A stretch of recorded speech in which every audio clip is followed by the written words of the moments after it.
বুড়িমারে যে ছেলেকে সহ্য করতে পারো না মা, যে ছেলেকে গালাগালি দাও মা, যার নাম শুনলে তোমার রক্ত গরম হয়ে যায় মা, উনি অন্য কেউ নয়, আমিনার কলিজা নয়নের পুত্রী আব্দুল্লাহর কলিজার টুকরা আমাদের নবী গো জনাবে মুহাম্মদুর রাসূলুল্লাহ সাল্লাল্লাহু আলাইহি ওয়াসাল্লাম। বুড়িমা এবারে ঘুরে দাঁড়িয়েছে, বাবা বেলাল কি কথা শোনালে আমায়, বিলাল কি কথা বললে আমায়। ওই ছেলেটা কি হযরতে মুহাম্মদ? বলল হ্যাঁ। আমার রাসূলুল্লাহ কখনো দাঁড়িয়ে দাঁড়িয়ে বুড়ির দিকে তাকিয়ে তাকিয়ে কাঁদছে। বুড়িমা চলে গেলে মা, বুড়িমা এবারে ঘুরে দাঁড়িয়েছে, জোরে বলে না সুবহানাল্লাহ। আল্লাহ নবীর হুজরাত দিকে ছুটে ছুটে আসছে, বাবা মুহাম্মদ ও বাবা ছেলে ভুলতে পারিনি বাবা, তোমাকে চিনতে পারিনি বাবা, আমাকে ক্ষমা করে দাও বাবা মুহাম্মদ, আমাকে মাফ করে দাও বাবা। মক্কার বেঈমানেরা বেদিনেরা মুহাম্মদ নবী হবে না তো কে নবী হবে? আল্লাহ নবীর কদম মুবারক দুটো জড়িয়ে ধরেছে, জোরে বলে না। যে নবী নূরের বদন দিয়ে মিশকে আম্বারের খুশবু বার হয়, নবী আমার আস্তে আস্তে আগে গিয়ে বুড়িমাকে ধরে আল্লাহ নবী বুকে তুলে নিয়েছে, জোরে বলুন সুবহানাল্লাহ। ও আমার ভাইজানেরা, হযরত আবু বকর অবাক, হযরত বেলাল অবাক, বিশ্ব নবীর হাতের কি মুজিজা। আমরা হাত দিলাম, বুড়ি খেপে গেল, আর মুহাম্মাদুর রাসূলুল্লাহ হাত দিয়ে ধরে আল্লাহর নবী বুকের উপরে তুলে নিলেন। বুড়ি কিছু বলে না। আল্লাহ নবী কুষ্ঠ রোগী, খা পাচড়া গায়ে পায়খানা করে ফেলেছে। নবী আমার ওই মেয়েটাকে বাড়িতে নিয়ে এসে বললেন, ও বিবি আয়েশা রে, তাড়াতাড়ি এসো। বিবি আয়েশা, আল্লাহ পাক আজকে আমাদের বাড়িতে একটা বড় নিয়ামত পাঠিয়েছে। আয়েশা, আমাদের আয়েশা বললেন, ইয়া রাসূলুল্লাহ, নিয়ামতটা কি? এই দেখো, এই বুড়িটা অসুস্থ আয়েশা, একে একে গোসল করিয়ে দাও। এর মাথার চুলগুলো সব জট হয়ে গেছে, মাথায় একটু তেল সাবান দিয়ে দাও। জোরে বলুন সুবহানাল্লাহ। আমাদের আয়েশা বললেন, ইয়া রাসূলুল্লাহ, নিয়ামতটা আমার কাছে। সুবহানাল্লাহ বলেন। আমাদের আয়েশা কাছে দিলেন, মেয়েটাকে গোসল করালেন। হযরত ফাতেমা খাতুনে জান্নাত একটু সাহায্য সহযোগিতা করলেন। জোরে বলুন সুবহানাল্লাহ। মেয়েটাকে যখন ভালো কাপড় পরিয়ে গোসল করিয়ে বসিয়ে দিয়েছে, চুলগুলো আছড়ে দিচ্ছে, মেয়েটা মনে মনে ভাবছে, আল্লাহ এই ছেলেটা কি ভালো, বাড়িতে নিয়ে এলো, হ্যাঁ বাড়িওয়ালি গোসল করিয়ে দিল, খাইয়ে দিল, আবার আমার চুলগুলো আছড়ে দিচ্ছে। আল্লাহ নবীর বাড়িতে ট্রিটমেন্ট হতে লাগলো, তথাপিও কোনোদিন বলে না, ও বুড়িমা একবার কলমা পড়ে মুসলমান হয়ে যাও। আল্লাহ নবী কোনোদিন বললেন না, কেননা নবী জানে আল্লাহর সৃষ্টি মানুষ সুস্থ হয়ে বাড়ি চলে যায়। জোরে বলুন সুবহানাল্লাহ। ইসলামের মধ্যে জোর জবরদস্তি নেই, বাড়াবাড়ি নেই, লা ইকরাহা ফিদ্দীন, জবরদস্তি। কিতাবে এসেছে 41 দিন পরে মেয়েটা সুস্থ হয়ে গেছে। জোরে বলুন। এই 41 দিনের ভিতরে রাসূলুল্লাহ আসলেন, আর হযরত খাতুনে জান্নাত এক গ্লাস পানি নিয়ে যাচ্ছে, আমার রাসূলের সঙ্গে অ্যাক্সিডেন্ট হয়ে যায়। আমার রাসূল বলল, পানি নিয়ে যাচ্ছে কোথায়? ফাতেমা বললেন, আব্বা আমাদের বাড়িতে যে দাদিমাটা আছে না, বুড়ি মানুষ, রাত হয়ে যাচ্ছে, দাদিমার রাত্রিরে যদি পানি পিপাসা লাগে, আজ যদি কাউকে না পায়, আমার আব্বা মুহাম্মদুর রাসূলুল্লাহ সাল্লাল্লাহু আলাইহি সাল্লাম ময়দানে হাশরে আল্লাহর দরবারে জবাব দিতে পারবে না। জোরে বলুন সুবহানাল্লাহ। আমি ফাতেমা আমার আব্বার কথা ভাবছি, আজকে আমার বাড়িতে একজন বেধর্মী গায়ের কম অসহায় মানুষ, সে যদি রাত্রিরে পানি পানি করে চেল্লায়, আর আমরা যদি ঘুমিয়ে পড়ি, আল্লাহ যদি হাসরের ময়দানে আমার আব্বা মুহাম্মদ সাল্লাল্লাহু আলাইহি ওয়াসাল্লামকে ডেকে বলে, হে আমার হাবিব, তোর বাড়িতে একজন অসুস্থ মানুষ ছিল, রাত্রিরে পানির জন্য কষ্ট পেয়েছিল, আমার আব্বা জবাব দিতে পারবে না, এই জন্য এই পানিটা নিয়ে যাচ্ছি, দাদিমার মাথার গোড়ায় রেখে দেবো। জোরে বললেন না সুবহানাল্লাহ? জোরে বলেন না সুবহানাল্লাহ? এই হচ্ছে আমাদের নবীর আদর্শ, মুহাম্মদুর রাসূলুল্লাহ আদর্শ। সুবহানাল্লাহ। নবী আমার দিন দুনিয়ার বাদশাহ হাবিবুল্লাহ জনাবে মুহাম্মদুর রাসূলুল্লাহ সাল্লাল্লাহু আলাইহি ওয়াসাল্লাম 41 দিন পরে বুড়ি মা বলল, বাবা মুহাম্মদ, ও বাবা ছেলে, আমি বাড়ি চলে যাব বাবা। আল্লাহ নবী বললেন, বুড়ি মা চলে যাবে মা, তবে আপনার উপরে একটা মায়া হয়ে গিয়েছে, দয়া হয়ে গিয়েছে, ভালোবাসা জন্মে গিয়েছে। হযরত ফাতেমা কাঁদে, আম্মা জান হযরত আয়েশা সিদ্দিকা কাঁদছেন। আল্লাহ নবী বললেন, বুড়ি মা, আমি তোমাকে আটকে রাখতে পারবো না, চলে যাও মা। সুবহানাল্লাহ। যাও মা। বুড়িটা নেমে হেঁটে হেঁটে যাচ্ছে, আর পিছন ঘুরিয়ে আম্মা জান আয়েশার দিকে তাকাচ্ছে। জোরে বলুন সুবহানাল্লাহ। এই মেয়েটা আমাকে এত সেবা করেছে, আমি কুষ্ঠ রোগী, কোনদিন ঘৃণা করিনি। আম্মা জান আয়েশা জোর করে কাঁদছেন, বুড়ি ঘুরে ঘুরে তাকায়, হাত দেখায়, মা আসে। ফাতেমাও দাঁড়িয়ে কাঁদছে।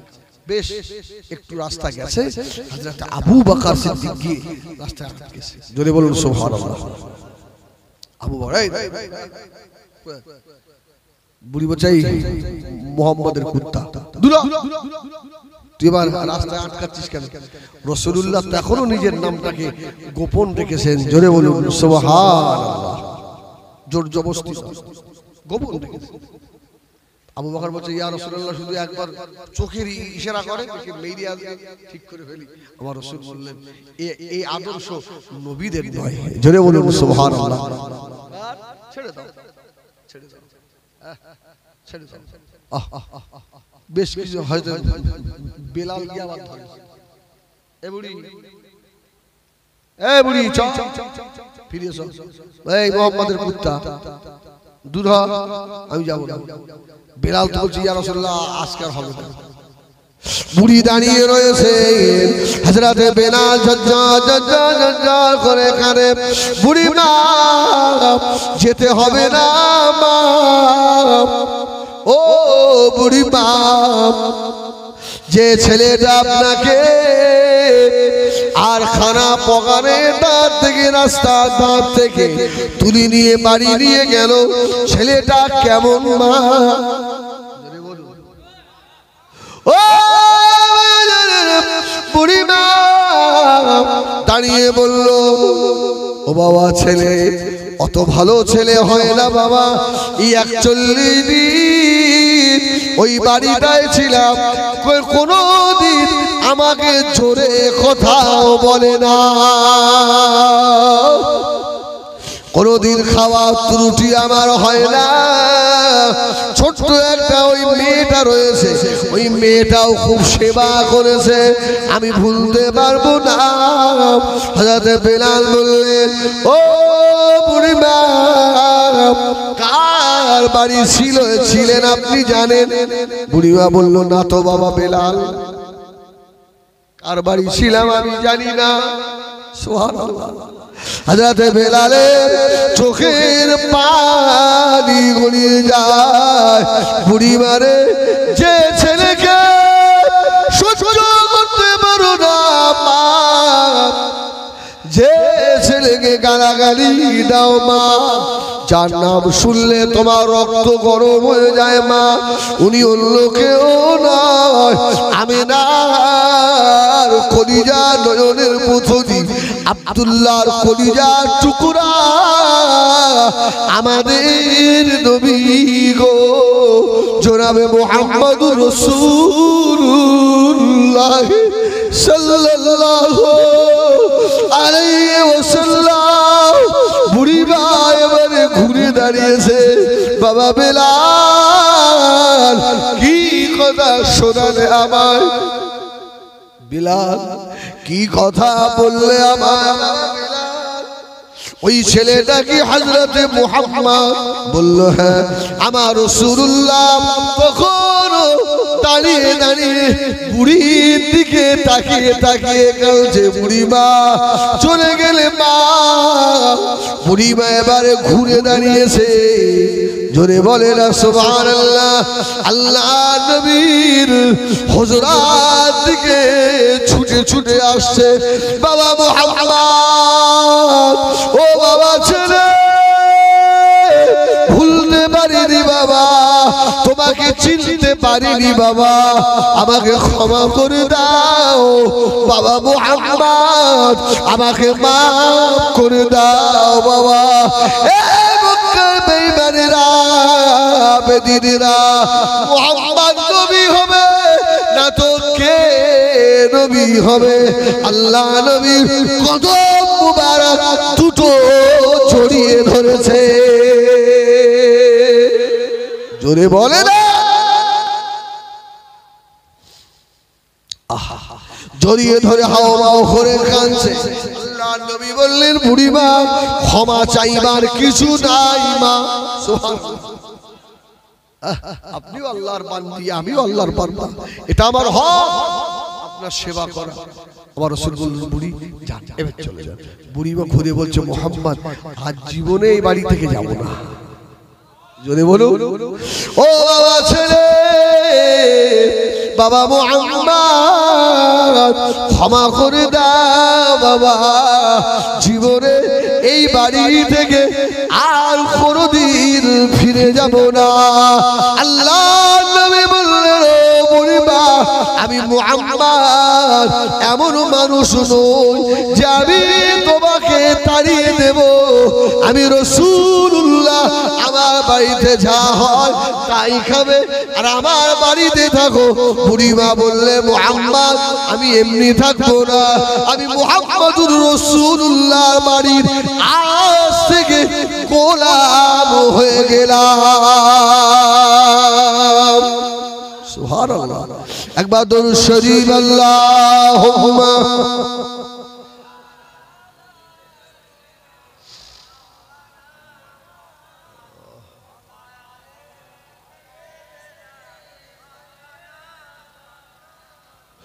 इन हवाओं से कह दो इन आए इधर मुझको खुशबू की कोई जरूरत नहीं। इन हवाओं से कह दो इन आए इधर मुझको खुशबू की कोई जरूरत नहीं। जिल्क खुशबू से महकाम है सारा जहां, खुशबू नबी के पसीने में है। अल्लाहुम्मा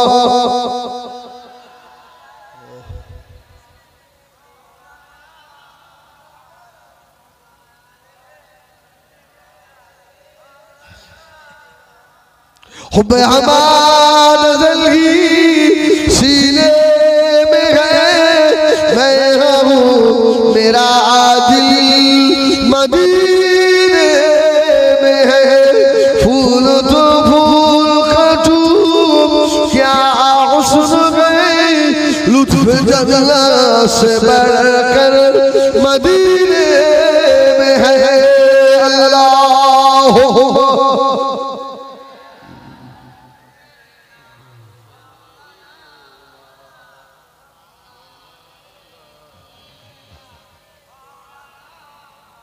আমার দিনদার ইমানদার ভাই, 2 ঘন্টার কাছে আমি 2 ঘন্টার কাছে না 2 ঘন্টাই আলোচনা রাখলাম। কেউ দুঃখ পেয়েছে? আমি এরকম বক্তব্য কোনোদিন আমি রাখিনি, কিন্তু আজকে আল্লাহ ইমানি পাওয়ার যে কি বাড়িয়ে দিয়ে যায় বুঝতে পারিনি। আমার সোনাবাণী সত্যি বলছি, আমি আমার ইন্টারনেটে এত সভা আছে, দেখবেন ওয়াজ আছে, আমি এরকম বক্তৃতা কোনোদিন করিনি। যদি কেউ ব্যথা পেয়ে থাকেন আল্লাহর রাস্তায় আমাকে ক্ষমা করে দেবেন। আর একটাই কথা, দুনিয়ায় কারুর প্রতি আমরা ভরসা করব না এক আল্লাহ ছাড়া।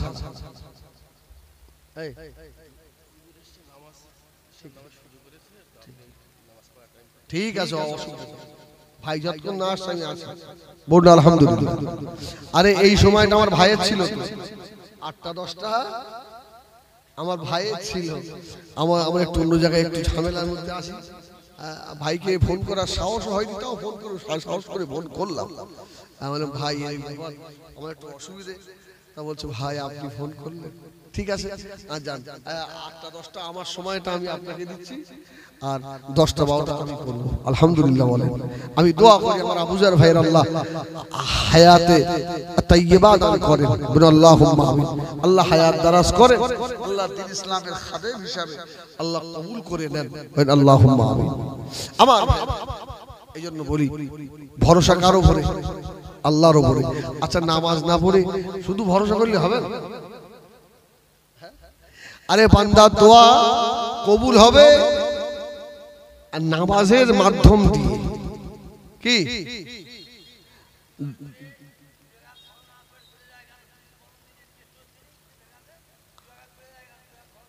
আচ্ছা, তোমার ছেলে কটা? সততা থাকে না বাড়ি? ওই একটা ঠিক করি, ভালো। আল্লাহু আকবার। আরে বাহ, হ্যাঁ বলছি না, আপনি ঠিক কথা বলেছেন। আমি বলছি এই বাপের কথা ছেলে আমি বলছি, তাও বলা উচিত। আমার বাবাজি ঠিক কথা বলেছে, নামাজ পড়ে সব পালায়। আচ্ছা শোনেন, এর একটা মানে উদাহরণ দিলে ভালো বুঝবেন। মাছ পানি ফেলে খুশি না বেজার? আচ্ছা বাবা ঠিক আছে, এই মাছ পানি পেলে খুশি তো, মাছের শক্তি সব পানির ভিতরে। যারা মুসল্লি, অরিজিনাল মুসল্লি, ওদের কাছে মসজিদটা পুকুরের মতো, পানির মতো, আর মুসল্লিরা মাছের মতো। যখন মসজিদে আসে ওরা একটা শক্তি পায়, জোরে বলুন সুবহানাল্লাহ। আর যারা মুসল্লি নয় ওদের জন্য মসজিদটা খাঁচার মতো, খাঁচার মতো। আর মুসল্লিরা পাখির মতো। কোন পাখিকে ধরে যদি খাঁচায় বন্দি করে, ও কি সঙ্গে সঙ্গে ঘুমিয়ে পড়বে না? খুব শান্তি আমার। হ্যাঁ, এই জন্য পাখি, যারা পাখি এই বিষয়ে মুক্তি চাইবেদের কাছ থেকে ফতোয়া নেবে। আল্লাহ তাকে আজাদ করেছে, আর তুমি কাঁচা কিন্তু তাকে আটকে রেখেছো। চাচা, মুসলমান মুখের কথা নয়, তোমার বাড়িতে একটা কুত্তা থাকে, তার সঙ্গে একটা মুসলমান খারাপ ব্যবহার করতে পারবে? আরে আপনি বলবেন বাড়িতে একটা কুত্তা আছে, কুত্তার সঙ্গে আপনাকে ভালো ব্যবহার করতে হবে। বাড়িতে একটা বিড়াল আছে, ম্যাও ম্যাও, ওর সঙ্গেও ভালো ব্যবহার করতে হবে, তার হকটাও তোমাকে আদায় করতে হবে। চাচা শুধু আল্লাহু আকবার নামাজ পড়লেই নামাজ। আমি গতকাল বলছিলাম না আমাদের বালিকাদা নারায়ণপুরে এরা সব ছিল, কারো আমার জলসা ছিল, ওখানেও বলছিলাম আপনি বাড়িতে যে মাছ খেয়েছেন, গোশত খেয়েছেন, আজ থেকে একটা কথা বলে দিই, আমার পীর আল্লামা কালিমুল্লাহ হুজুর বলতেন, কোচি আমরা মুসলমানের ছেলে মাংস বলবো না। কি বলবো না? মাংস বলবো না। ওই জন্য অনেকে আসে, হুজুর একটু মাংস নেবেন। আমি না, আমি তো ভাই মাংস খাই না, গোশত খাই। আমি তো পাকা মুসলমান। কি একদম কেউ আজ থেকে মাংস বলবেন না। কি বলবেন? গোশত বলবেন। গোশত খেয়ে হাড়গুলো এই চিলিমচির ভিতরে পানিতে ফেলবেন, পানিতে ফেলবেন না। ওই হাড়গুলো তোমার বাপের নয়, তোমার বাড়ির যে কুকুর ওটা ওর হক। আর যদি পানিতে ফেলে দেন ওরা আপনি হক মেরেছেন। রাসূলুল্লাহর সুন্নাত গুলো আঁকড়ে ধরে, খোদার কসম সাহায্য আল্লাহই করবে, দূর না ইনশাআল্লাহ। আমার ভাইজানেরা, সোনা মালিকেরা, নবী আমার তিন দুনিয়ার বাদশা। এই করেছি একজন সুবহানাল্লাহ। আচ্ছা একবার তাকবীর দেন, ইমানদারি তাকবীর দাও দাও। আল্লাহু আকবার, জিন্দাবাদ, আল্লাহু আকবার। আমার ভাই সকলে যাওয়ার সময় 2-5টা টাকা করে ওকে দেবেন। এটা আপনাদের কাছে আল্লাহ আমাদের চোখ দিয়েছে, আল্লাহকে চোখ দেয় নাই। কি আল্লাহকে চোখ দেয় নাই? বন্ধু আমার পক্ষ থেকে আমি তো কিছু দেবই ইনশাআল্লাহ, আর আপনারাও কিছু কিছু দেবেন। সেদিনে বাংলাদেশে ইন্টারনেটে দেখছিলাম, এক অন্ধকে সাংবাদিক প্রশ্ন করছে যে আপনার মনে দুঃখ কি? বলছে আমার কোনো দুঃখ নেই। সুবহানাল্লাহ, আমার কোনো দুঃখ নেই। কেন? বলছে ময়দানে হাসরে আল্লাহ যদি আমাকে তোলে, আমি আল্লাহকে বলবো, আল্লাহ আমার শরীরের অন্য অঙ্গ প্রত্যঙ্গের কি গুনাহ আছে আমি বলতে পারবো না, আমার তো চোখের গুনাহ নেই। সুবহানাল্লাহ, আল্লাহ আমার তো চোখের গুনাহ নেই, আমার আল্লাহ যদি এই জন্য আমাকে মাফ করে দেন। আল্লাহ আপনাকে চোখ দিয়েছে, আপনি হেঁটে হেঁটে চোখ দিয়ে দেখে যেমন মাদক বাজারে আসতে পারেন, ওই চোখ দিয়ে দেখে দেখে কিনে 5 বার তো আল্লাহর ঘরটায় আসতে পারেন। কি আল্লাহ ইচ্ছা করলে তো চোখ তো আল্লাহ বন্ধ করে দিতে পারে, কি পারে না? আজকে কয়েক বছর আগে জানেন এই অসুবিধা হচ্ছে আপনাদের, কয়েক বছর আগে মেদিনীপুরে একটা জলসা, মেদিনীপুরে জলসা হয়ে গেছে। তার ছেলেটা অন্ধ কিন্তু হাফেজ। কি অন্ধ? হাফেজ। তো এক জায়গায় সব খাওয়া দাওয়া হচ্ছে দস্তরখানে, আমরাও খাচ্ছি।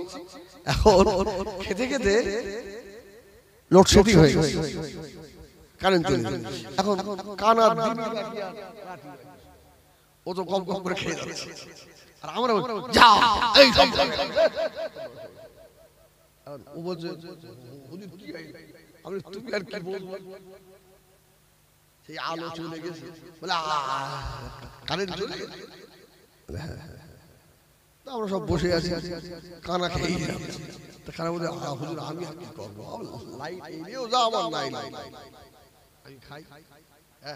তো অনেকক্ষণ পরে ওই কথাটা আমার মাঝে মধ্যে খুব কাঁদায় যায়। খাওয়া দাওয়া হয়ে গেছে, আমার না আমার আমার দুটো ছেলে, আলহামদুলিল্লাহ আল্লাহ হাবেশ হুজুর সব থেকে বড় দুঃখ লাগে আল্লাহ আমার চোখ দেয় নাই, আমার দুঃখ লাগে না, আমার দুঃখ হয় আল্লাহ তুমি এমন একটা নিয়ামত আমার কাছ থেকে ছিনিয়ে নিলে, আমার সোনার মানিক দুটোকে আমি জীবনে একবার দেখবো, এটা আমার ব্যাপার, আমার সেই চোখ নেই যে আমার সন্তান দুটোকে আমি দেখবো। হুজুর আল্লাহ আপনাদের বড় নিয়ামত দিয়েছে, আপনারা আল্লাহ শুকর আদায় করেন। সুবহানাল্লাহ। আবার ওই ওই কথাটা যখন মনে হয় আমার চোখে পানি আসে যে আল্লাহ তুমি যে এত বড় নিয়ামত আমাদের দিয়েছো। এই চোখ দিয়ে তো আল্লাহ আল্লাহর কোরআন দেখতে হবে, এই চোখ দিয়ে তো আল্লাহর এই সৃষ্টি দেখে তো একবার কোনদিন ভেবেছেন, একবার বলেছেন আলহামদুলিল্লাহ আলহামদুলিল্লাহ তুমি কি রব, আমার রব তুমি কি রব। আর আমাদের ঘরের এই 1000 স্কয়ার ফিট ছাদ, এখানেও তো 4-5টা কলম, আমার রব রে এত বড় আসমান তুমি বানালে, একটা কলম দিলে না, জোরে বলুন সুবহানাল্লাহ। একদিন ভেবে ভেবেছেন আলহামদুলিল্লাহ আল্লাহ এই এই একটা ফল আপেল ফল বলেন পেয়ারা বলেন আর কত রকমের ফল ফ্রুট আছে আল্লাহ এই ফলের মধ্যে এই মিষ্টিটা কে দিয়েছে আল্লাহ আল্লাহ তুমিই তো দিয়েছো তুমিই তো আমার সেই রব জোরে বলুন সুবহানাল্লাহ হযরত ইব্রাহিম আলাইহিস সালামকে যখন নমরুদ বলল ইব্রাহিম ওর বাপ আযর বলল চলো চলো কিভাবে মেলায় ইব্রাহিম সাল্লাল্লাহু আলাইহি সাল্লাম বললেন ইন্নী সাকিম আমি অসুস্থ আর ইব্রাহিম কি করলেন কুড়ুল দিয়ে সব ধরে হ্যাঁ আর যেটা বড় ওসে এক কাজ কর ওসে ইব্রাহিম করে ডাক তো আল্লাহর নবী ইব্রাহিম আলাইহিস সালাম বললেন তোমরা আমার জিজ্ঞেস করছো যার গলায় কুড়ুল জিজ্ঞেস করো সুবহানাল্লাহ যার গলায় কুড়ুল তার জিজ্ঞেস করো ওই সময় ইব্রাহিম আলাইহিস সালাম বলেছিলেন হ্যাঁ নমরুদ আবার যখন ইব্রাহিম নবীকে ডাক করেছে ইব্রাহিম এসব কাজ তোমার ইব্রাহিম সালাম বললেন আমি তো আপনাকে খোদা বলে মানি কেন আমি তো সব করতে পারি তো ইব্রাহিম আলাইহিস সালাম বললেন ওই খোদা আমার যিনি মানুষ মারতেও পারেন জিন্দাও করতে পারে নমরুদ কি করল একজনকে ডেকে বলল এখানে মেরে ফেল এক কবজি শেষ এই ইব্রাহিম দেখলে আমার ক্ষমতা নবী ইব্রাহিম আলাইহিস সালাম বললেন আচ্ছা ও তো ঠিক আছে আচ্ছা ঠিক আছে বলো তো দেখি এই সূর্য যে পূর্ব দিকে উদিত হয় আর পশ্চিম দিকে অস্ত যায় তাই তো নাকি অস্ত যায় এই সূর্য তুলে দেখাও তো আর পারবে না এই পাক্কা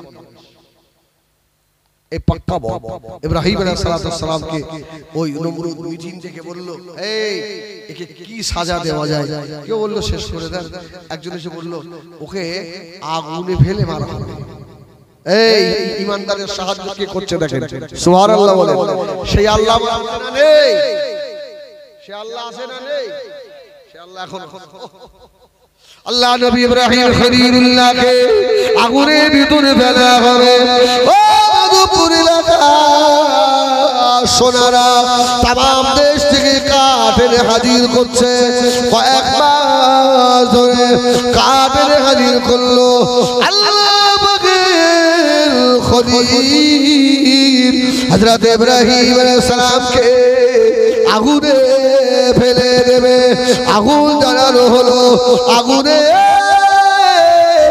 এত তেজ হযরত ইব্রাহিম কিতাবে লিখেছে বাবা 1 মাইল দূর দিয়ে কোন পাখি যদি যেত সেই আগুনে খলিলুল্লাহকে ফেলা হবে ওই আগুনের তাপে পাখিগুলো পুড়ে যেত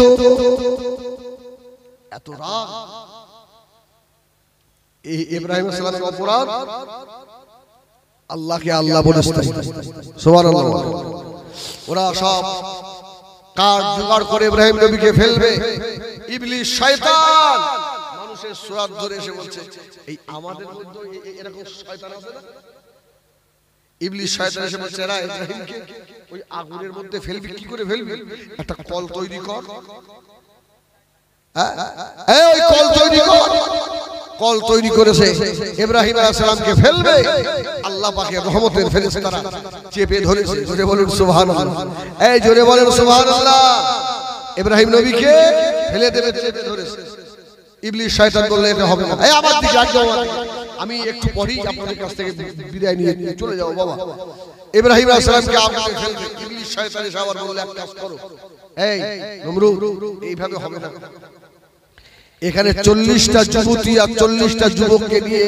এখানে আর জিনা করো এখানে জিনা করো যেখানে জিনা হবে শয়তান সেখানে থাকবে না আল্লাহ খলিল হযরত ইব্রাহিম আলাইহিস সালাতু ওয়াস সালাম কে ও মেয়েরা চলো কাছে তুলে ওই কোণের উপরে তুলে আল্লাহর খলিলকে এবারে যখন আগুনের ভিতরে ফেলে দেবে ইব্রাহিম আলাইহিস সালাম পুড়ে শেষ হয়ে যাবে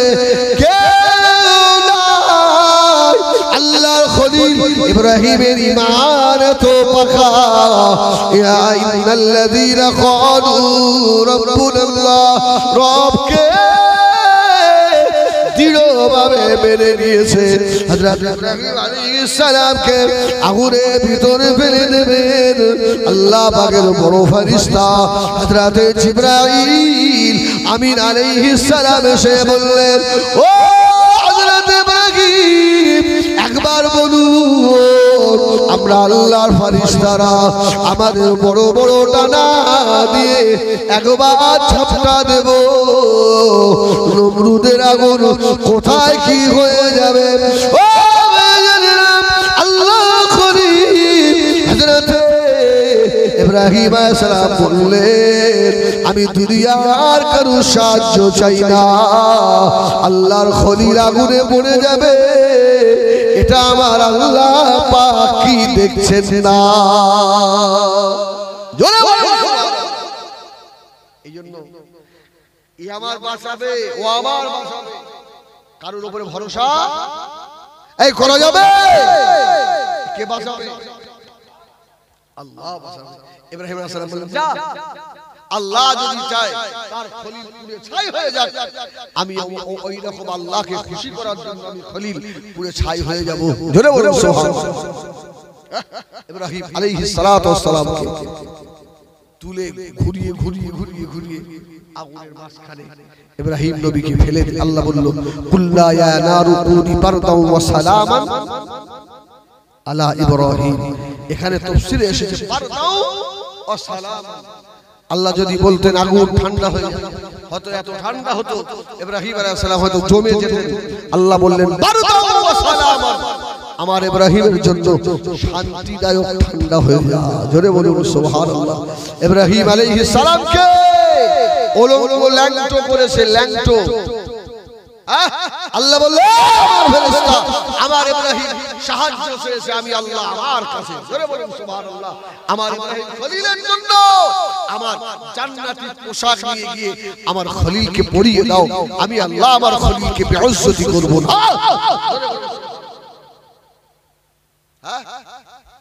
মাছের পেটে ইউনূস নবীকে কে বাঁচিয়েছে এই বলেন কে বাঁচিয়েছে আল্লাহ বাঁচিয়েছে আইয়ুব নবীর গায়ের পোকা কে ভালো করেছে কত বিপদে এত মুসিবতে আইয়ুব আলাইহিস সালাতু ওয়াস সালাম আল্লাহকে ভুলে যাননি এটা উম্মতে মুহাম্মাদীদের জন্য একটা দৃষ্টান্ত কি একটা জিনিস মাথায় রাখেন ইন্না মাআল উসরি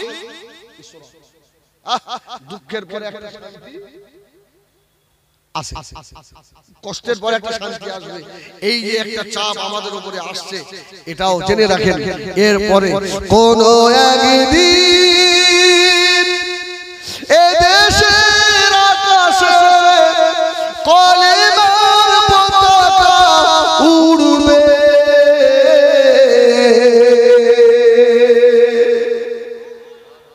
সেদিন সবাই খোদার বিধান পে দুঃখ বেদনা ভুলবে সেদিন আসছে শুধু একটু ইমানদার রবে না কোহার অন্যায় বিচার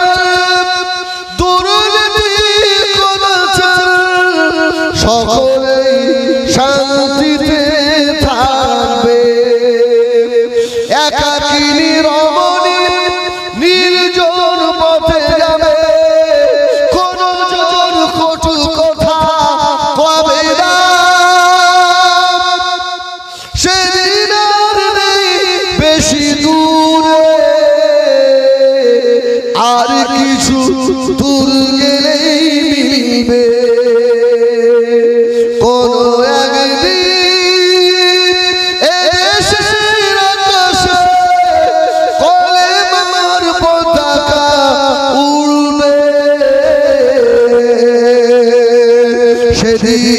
সবাই খোদার বিধান পে দুঃখ বেদনা ভুলবে আল্লাহ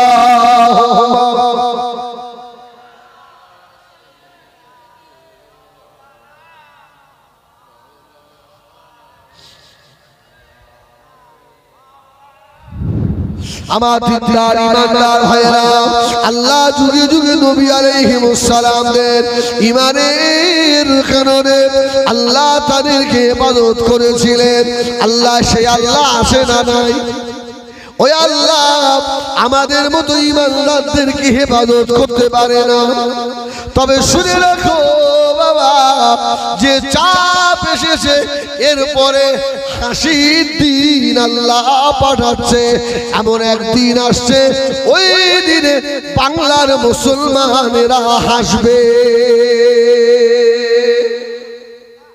মসনদে একদিন দেখবেন কলমার পতাকা, ইনশাআল্লাহ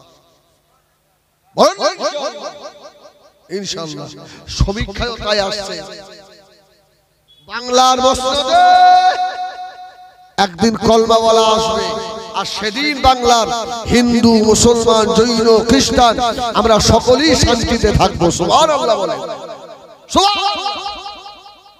কেউ কারোর উপরে অত্যাচার করা হবে না, কারোর উপরে জুলুম করা হবে না।